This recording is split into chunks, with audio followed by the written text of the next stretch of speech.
Hey everyone, welcome back to the channel. In this video, I'm going to show you how to officially lock your Facebook profile in just a few simple steps. This is great if you want more privacy and control over who sees your posts and profile info. Let's get started. First, open the Facebook app on your phone. Once you're in, look at the bottom bar and tap on the menu icon. It's the one on the far right. Now scroll down a bit until you see the option called Settings and Privacy. Tap on it. Then again, tap on Settings to open your full Facebook settings.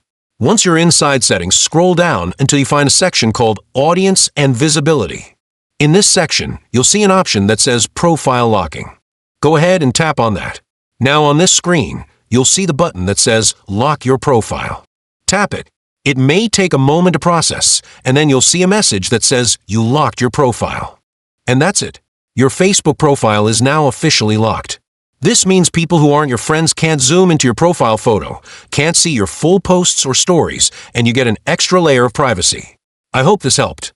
If it did, give this video a thumbs up and don't forget to subscribe for more helpful tech and social media tips. See you in the next one.